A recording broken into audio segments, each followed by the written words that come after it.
예, 기업과 산업의 이해와 탐색 2부를 시작합니다. 먼저 변경사항 공지를 다시 한번 말씀드립니다.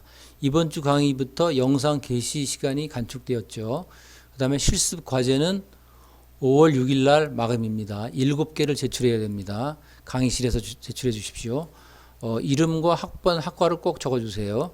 그리고 4월 15일 주에도 강의를 실시합니다. 그리고 중간고사 대체 과제물이 변경됐습니다. 상담 확인서에서 취업 선호도 검사 L형이라는 것을 여러분들이 인터넷에서 검사를 하고 그 결과물을 제출해 주면 됩니다. 5월 6일 날 마감입니다. 상세 내용은 블랙보드 게시판을 참조하시기 바랍니다. 자, 이제 외국계 기업에 대해서 알아보도록 하겠습니다. 외국계 기업은 한국의 독립법인일 수도 있고요. 본사의 한국 지역 마케팅 사무소일 수도 있고 아시아지사 한국 사무소일 수도 있습니다. 기본적으로 외국계 기업들은 매뉴얼이나 로컬 매뉴얼을 가지고 있습니다. 그래서 이 매뉴얼에 충실해야 됩니다. 그런데 이런 데는 기본적으로 영어 능력이 중요하고요. MBA 출신들을 선호하고 가능한 한 경력직을 많이 채용을 합니다. 그리고 이 회사들은 대체적으로 철저하게 능력주의고요. 교육 훈련을 굉장히 잘 시킵니다. 그래서 여러분들이 해외 기업에 들어가면 참 교육 훈련을 잘 받아서 훌륭한 인재로 성장할 수가 있습니다. 그런데 물론 외국계 기업의 또 단점도 있습니다. 뭐냐면 항상 이 지사를 폐쇄할 가능성이 있습니다. 이 사람들은 시장 성장 가능성을 봐서 성장 가능성이 없거나 사업이 어려워지면 사업을 철수하고 자기 나라로 가버립니다. 그럴 경우에는 내 일자리가 없어지는 거죠. 그렇지만 외국계 기업에서 일을 잘 배우면 이 회사가 철수를 해도 그 사업은 계속 한국에서 유지돼야 되는 거기 때문에 오히려 거기서 배운 실력을 가지고 일을 더 잘할 수가 있습니다. 그리고 한국 기업에도 다시 들어갈 수가 있는 거죠. 자, 아까도 전 시간에도 말씀드렸지만 사실은 BMW 코리아의 김효준 회장 같은 경우는 바로 그러한 케이스입니다. 외국계 회사에 취업을 해서 다양한 이렇게 그 직급으로 올라가면서 다양한 경험을 해서 결국은 외국계 회사의 CFO도 되고 외국계 회사의 회장, 사장까지 승진한 경우입니다. 이분의 경우는 결국은 외국계 기업의 그 교육을 잘 받아서 아주 잘 성장한 훌륭한 인재로 성장한 케이스죠. 또한 그 반대의 경우도 있습니다. 국내 기업에서 일을 잘 배워서 성장해서 외국계 기업의 사장이 된 케이스도 있습니다. 이채욱 회장이라는 분인데요. 이분은 CJ 부회장까지 하셨습니다. 그런데 이분은 사실은 굉장히 가난해서 고등학교 졸업하고 철공소에서도 일을 했다고 합니다. 그런데 경북 상주에 있는 고등학교를 나오고 영남대 법대에서 장학생으로 공부한 다음에 삼성에 들어가서 기초를 차근차근 배웠습니다. 그래서 삼성물산 해외사업부에서 일을 했는데 이때 삼성물산 해외사업부와 미국 제너럴 일렉트릭이 의료용 의료용 장비, 왜냐하면 엑스레이 찍는 거 이런 거를 만드는 그 고가의 의료 장비를 만드는 GE 메디컬이라는 조인트 벤처를 만들었었습니다. 거기에 대표를 했습니다. 그런데 그때 일을 너무 잘하니까 미국 본사에서 이 사람을 스카우트를 한 겁니다. 너 삼성 그만둬라. 그리고 GE 메디컬의 동남아 태평양 대표를 해라. 그래서 거기 대표를 했습니다. 그런 다음에 나중에는 다시 또 한국에 와서 GE 코리아의 대표까지 했고요. 나중에는 인천공항공사라는 공기업의 사장까지도 하신 분입니다.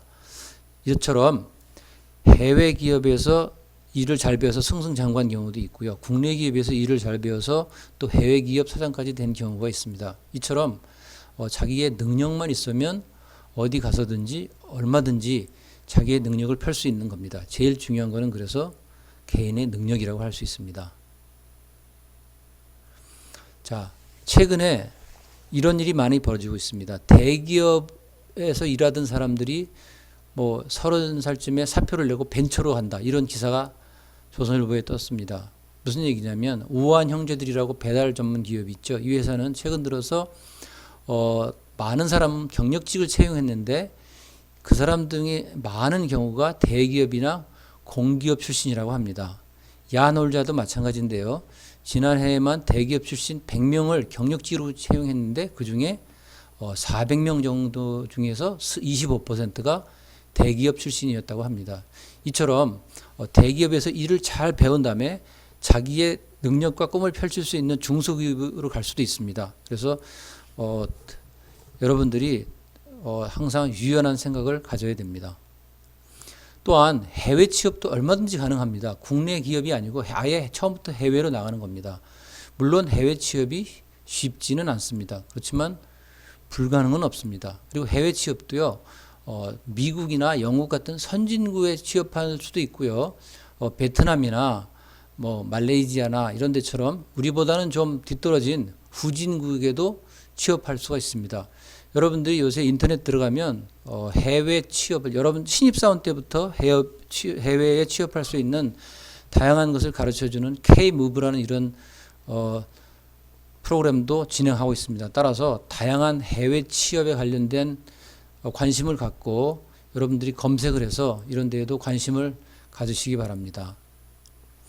자, 그리고 또한 성공적인 해외 취업을 위해서 10가지 조언을 이라는 것을 로버트 월터스 코리아라는 해외 기업이 이런 홈페이지에 이런 글을 올렸습니다. 제가 그것을 여러분들한테 알려드리려고 가져왔습니다. 첫째, 해외 근무를 원하는 이유를 명확히 해라.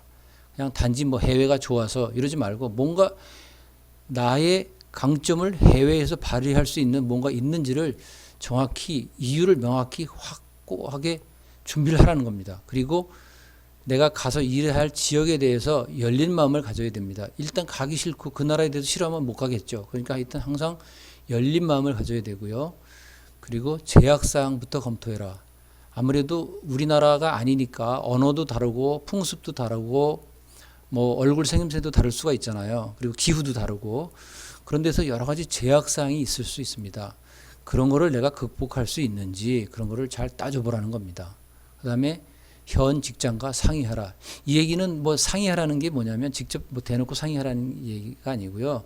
현 직장과 비교해 보라는 얘기입니다. 비교해 봐서 내가 거기 가서도 여기서 발휘하는 실력을 그 해외에 가서도 잘 할 수 있는지를 좀 따져보고 검토해 보라는 얘기겠죠.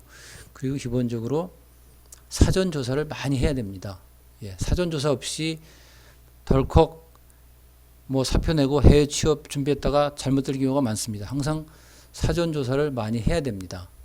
그리고 어디서든지 활용할 수 있는 기술, 역량을 생각해야 됩니다. 자, 나의 장점이 뭔지, 나의 정말 그 킬러 콘텐츠는 뭔지, 내가 뭘 정말 잘하는지, 내가 외국 애들보다 그 나라 애들보다 잘하는 게 뭔지를 잘 찾아서 그게 분명히 있다면 해외에 나가서도 분명히 승부를 걸어볼 필요가 있습니다. 그러기 위해서는 여러분들이 실력을 기르는 게 제일 중요하겠죠. 그리고 현지에서 도움을 받을 친구들을 현지 친구를 많이 찾아야 됩니다. 그렇잖아요. 그죠? 그 다음에 해외는 혼자 나가는 게 아닙니다. 여러분 가족과 함께 나가기 때문에 가족한테 동의도 받고 가족이 응원을 해줘야 됩니다. 그래서 가족은 해외에 나가는 거에 대해서 어떤 찬성하는지 아니면 싫어하는지 또 아이들 교육도 생각해야 되겠죠. 그런 거를 잘 따져서 가족과 함께 계획을 세워야 합니다. 그리고 해외에 나가고 또 새로운 직장을 얻는다는 것은 두 발을 더 나가기 위해서 한 발을 물러설 수도 있습니다. 조금 지금보다 좀 부족한 환경, 지금보다 부족한 직급에서 시작할 수가 있습니다. 그렇지만 그렇게 함으로 해서 장기적으로 봤을 때는 더 좋을 수가 있기 때문에 두 발 더 나가기 위해 한 발 때로는 물러날 수 있다는 것도 여러분들이 생각을 해야 된다는 겁니다. 그리고 위에서 제약사항부터 검토해라 했듯이 마찬가지 같은 얘기입니다. 자, 해외에 나가서 일하는 게 결코 쉽지 않겠죠. 일단 언어도 다르고요, 인종도 다르고 문화도 다르고 풍습도 다르고 또 회사의 그 어떤 조직 문화도 다를 수 있습니다. 그런 것이 여러분들한테 상당히 어려울 수 있겠죠. 근데 그런 것을 극복할 자신이 없으면 좀 신중히 생각해야 됩니다. 그래서 기본적으로 지금 내가 일하는 것보다 훨씬 어려울 수 있다는 것을 명심하고 정말 마음을 굳게 먹고 준비를 해야 된다는 것을 얘기하고 있는 겁니다. 자, 자, 공기업을 보겠습니다. 공기업이 한국에 굉장히 많습니다. 공기업, 에너지 관련 공기업은 가스공사, 지역난방공사, 전력이 있죠. 전력도 또 뭐 수력원자력, 남동발전, 중부발전, 서부발전, 이건 지역적으로 떨어져 있는 겁니다. 그 다음에 기술 관련 회사인 한전 KPS, 한국전력기술, 한전 원자력 원료, 다양한 회사가 있습니다. 또 금융공기업도 많죠. 예금보험공사, 금융감독원, 한국은행, 산업은행, 수출입은행, 예탁결제원, 주택금융공사, 한국자산관리공사, 기술보존기금, 뭐 다양한 회사가 있습니다. 그 다음에 SOC 관련 공기업이 있습니다. 국제공항공사, 한국공항공사, 수자항공사, 도로공사, 토지주택공사, 코레일, 뭐 부산교통공사 이런 것도 있죠. 그 다음에 무역이나 해외 관련 업무를 많이 하는 공기업도 있습니다.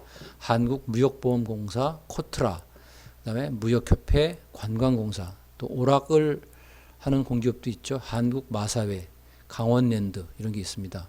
근데 여러분들 공기업은 기본적으로 직업 안정성이 높다고 얘기합니다. 그렇지만 반드시 그렇지도 않습니다. 공기업도 이 시장이 어려워지고 또 그 역할이 끝나면 그 회사가 문을 닫을 수도 있습니다. 그렇기 때문에 여러분들은 항상 실력을 길러서 여기서 그만둬도 다른 데 가서 일할 수 있는 어떤 실력을 길러야 됩니다. 즉 민영화 될 수도 있고 회사가 문을 닫을 수도 있습니다. 그래서 그런 가능성을 항상 염두에 두고 여러분들이 미래 대비를 해야 됩니다. 자, 중소기업, 대기업을 한번 비교해 보죠. 우리나라의 중소기업의 개수는 345만 개 정도가 된다고 합니다. 그런데 대기업은 3,000개 정도가 되죠. 종사자 수는 중소기업이 1,400만 명이 일하는 거고요. 대기업에는 한 200만 정도가 일을 합니다. 그리고 월 평균 임금에서는 이렇게 좀 차이가 나죠. 예, 이런 식으로 하여튼 중소기업, 대기업의 장단점이 있으니까 여러분들이 이런 걸 잘 살펴서, 그런데 문제는 1년에 졸업하는 대학생이 한 30만에서 25만에서 30만 정도가 됩니다. 그 중에 대기업에 1년에 뽑는 일자리는 2만 개 정도밖에 안 됩니다. 그러니까 대부분의 사람들은 중소기업, 중견기업에 취업을 해야 되는 거죠. 그런 거를 잘 염두에 두고 미리미리 준비를 하시기 바랍니다. 자, 그래서 여러분들 취업이 아니어도 여러분들이 꿈을 갖고 꿈을 키워나가면 됩니다. 이 사람은 그 구두를 만드는 바이네르라는 구두를 만드는 회사의 김원길 대표인데요. 이 사람이 힘들어도 괜찮아 이런 책을 썼습니다. 이분은 중졸이고 구두방 견습생으로 출발한 사람입니다. 그런데 지금은 연매출 한 500원 정도의 제화업체 사장입니다.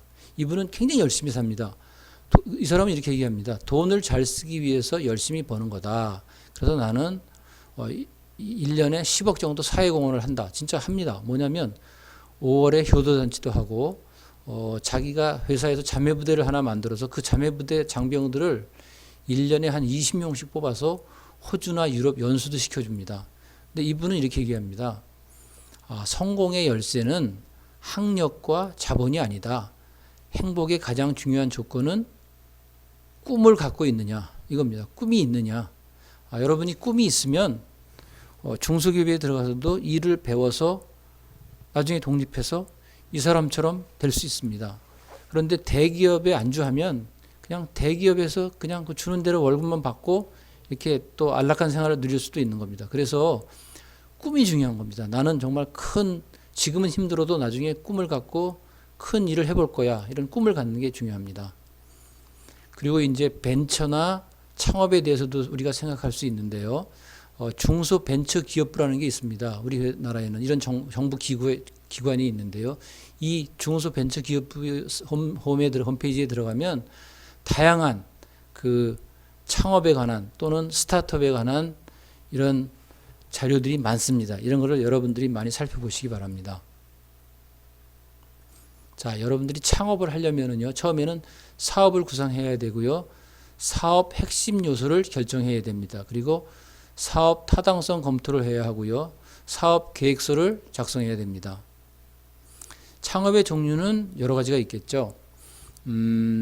개인이나 소수의 몇 사람이 아이디어를 가지고 소자본 창업을 할 수가 있고요. 또는 신기술을 가지고 벤처 기업을 창업할 수도 있습니다. 그리고 경험은 없지만 최소한의 위험 부담을 갖고 자기가 일단 목돈을 가지고 프랜차이즈 가맹점 사업을 하는 겁니다. 예를 들어서 튀김집, 뭐 통닭집 뭐 이렇게 하는 거 있죠. 그런 걸 이제 프랜치 창업이라고 합니다. 이런 정도로 소자본 창업, 벤처 기업 창업, 프랜차이즈 창업 이렇게 다양한 창업의 종류가 있습니다. 자, 그런데 지금 이런 통계가 나왔습니다. 미국 기업의 창업자 연령 분포를 보니까요. 20대부터 뭐 65세까지 다양합니다. 그렇지만 가장 많은 그 비율을 보이는 사람들은 한 35세부터 50세까지. 이 얘기는 무슨 얘기냐면 회사에 들어가서 충분한 경험을 갖고 또 사회생활을 많이 했으니까 이 소통 능력이 좋잖아요.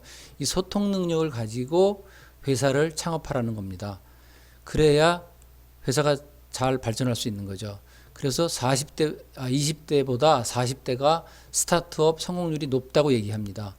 그래서 여러분들 일단은 회사에 들어가서 사내 기업가 제도 등을 활용해서 일단 일을 배운 다음에 회사에서도 요새 이렇게 사내 기업가 제도를 도입을 하거든요. 그래서 회사 내 창업, 회사 내 벤처 창업을 해서 큰 회사로 발전시키는 게 낫습니다. 처음부터 창업하는 것은 상당히 위험할 수가 있는 거죠. 그래서 최근 들어서요, 이 벤처에 관심이 많은 사람들을 위해서 이런 걸 많이 합니다. 망비보라는 걸 합니다. 망비보. 실패자의 보약, 망비보. 이게 뭐냐면 망비보가 망하면 비로소 보이는 것들이라는 뜻입니다. 즉 실패학을 얘기합니다. 실패학. 실패해서 배우는 거죠. 실리콘밸리에서는 해마다 페일콘이라는 거 합니다. 페일 컨퍼런스의 약자겠죠. 페일콘, 실패한 사람들의 모임 이런 뜻입니다. 그리고 핀란드에서는 벤처가 발달한 핀란드에서는 아예 나라에서 10월 13일을 실패의 날로 지정을 해서 사람들한테 실패의 긍정적 효과를 홍보하고 실패의 두려움이 걸림돌이 되지 않도록 사람들한테 하여튼 실패도 괜찮아 이런 거를 홍보하는 행사를 한다고 합니다. 자, 권투 선수 마이크 타이슨이 이런 얘기를 했습니다. 누구나 그럴듯한 계획을 갖고 있지 두들겨 맞기 전까지는. 이게 우리가 사업에다 대비하면 이렇습니다. 누구나 그럴듯한 계획을 갖고 있지 망하기 전까지는 이런 얘기죠. 그러니까 여러분들 이렇게 계획만 있는 게 중요한 게 아니고 실패한 사람들한테 배우는 게 중요합니다. 자, 그러면 창업은 어떻게 해야 됩니까? 일단 작게 빠르게 움직여야 됩니다. 그리고 창업은 타이밍을 놓치면 망하는 겁니다. 그래서 사실은 잘 실패하는 법 그리고 작은 실패를 경험하는 게 중요합니다. 작은 실패를 경험한 사람은 이제 그 다음부터는 굉장히 신중해지고 여러 가지를 꼼꼼히 따져보고 성공을 위해서 다시 출발을 하는 거죠. 그래서 실패를 겪어보는 것이 결코 나쁜 것은 아니라는 겁니다. 자, 창업하지 말라는 창업인들이 있습니다. 이게 동아일보 기사인데요. 자, 창업인들한테 가서 자문을 구했더니 이럽니다. 창업하지 마라. 말리고 싶다. 자, 니들이 뭐 어린애들이 뭘 알겠냐? 담보가 있느냐? 그리고 사람들이 이런 얘기를 한다고 합니다. 대기업 다닐 때보다 돈 더 많이 버느냐? 이렇게 얘기를 많이 물어본다고 합니다. 그러면 굉장히 자존심이 상한다고 합니다. 자, 그래서 그 사람들의 창업인들이 해주는 얘기입니다. 창업을 하고 나서 그동안 몰랐던 나 자신의 밑바닥을 보게 됐다. 창업을 원하는 사람이라면 심리 상담을 통해서 자기 자신을 제대로 아는 기회를 갖길 원한다. 예. 어려우니까 사실 굉장히 그 갈등을 많이 한다는 거죠. 그래서 미리미리 내가 정말 어떤 사람인지 어려움에서도 잘 버텨낼 수 있는 사람인지 그런 기회를 많이 가져라. 미리미리 준비를 해라 이런 뜻입니다. 그리고 청년의 과감한 도전을 응원하고 실패에 관대한 문화로 바꾸고 싶다 이런 얘기를 합니다. 그리고 웬만하면 창업하지 말라던 대표에게 또 계속 졸랐더니 이렇게 얘기를 한답니다. 일단 긍정 마인드가 중요하고 인내심을 가져야 한다. 이 얘기는 뭐냐면 실패했다고 너무 초조해하지 말고 항상 부정적 마음을 갖지 말고 긍정적인 마인드를 갖고 실패해도 또 일어나라. 인내심을 가지라는 거죠. 예, 이게 굉장히 창업하는 사람들한테 중요한 덕목입니다. 긍정 마인드, 그 다음에 인내심.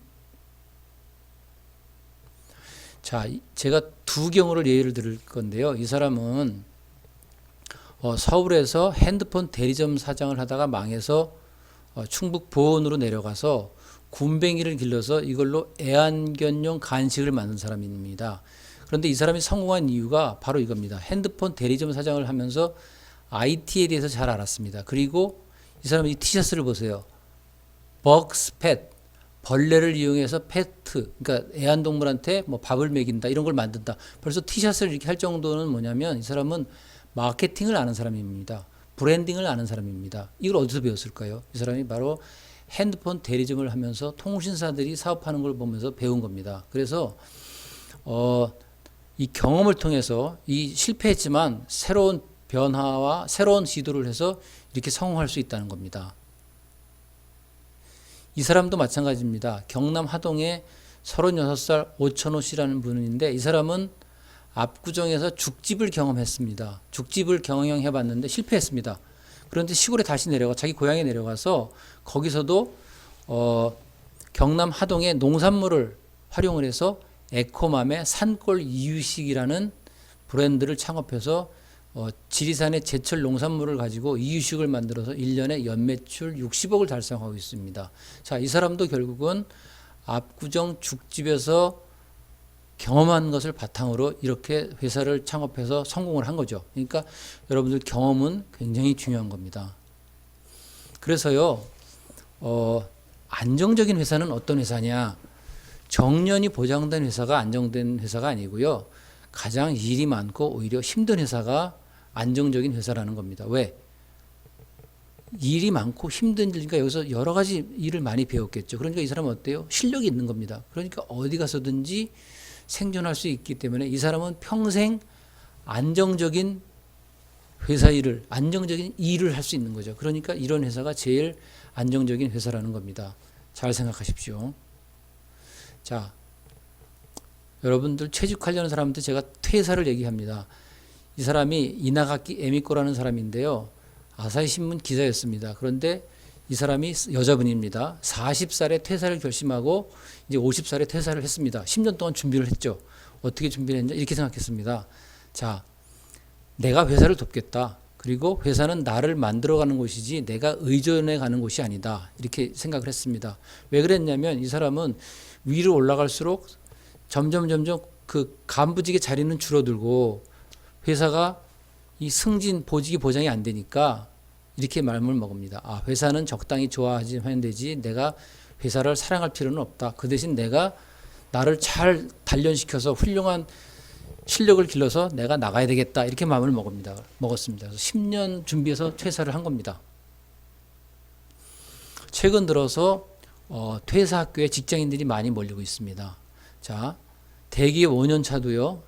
이러한 이유 때문에 이 학교에 왔고요. 40대 후반의 삼성맨도 창업 과정을 경험하면서 창업 리스크를 최소화하기 위해서 미리 퇴사 학교에서 배워보겠다. 그 다음에 20대 신입도 내가 정작 어떤 일을 좋아하는지 모르니까 더 늦기 전에 찾아보겠다 해서 퇴사 학교에 온 겁니다. 아직 이 사람들은 회사를 그만두지 않고 퇴사 학교에 와서 퇴사를 준비하는 겁니다. 이런 식으로 미리미리 준비를 하라는 것이죠. 자, 지금요 2017년도 기사인데요. 신입사원 27%가 1년 내에 퇴사를 한다고 합니다. 자, 그런데요 왜 퇴사를 하려는지 여러분들이 잘 고민을 해야 됩니다. 그리고 퇴사 준비의 목표와 계획도 세워야 됩니다. 그리고요 여러분들이 그 퇴사 준비를 하다 보면 오히려 아 내가 진짜 지금 하는 일이 참 소중한 거구나. 그리고 자기의 장단점을 다시 잘 파악해서 기존 회사에서 일을 잘할 수 있도록 마음을 바꾼 경우도 많다고 합니다. 예, 이건 아까 얘기한 회사는 나를 만들어가는 곳이지 내가 의존해가는 곳이 아니다.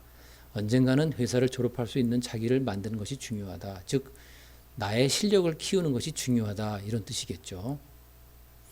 자, 그래서 여러분들은요 항상 미래를 준비해야 됩니다. 언제든지 떠날 준비를 해야 됩니다.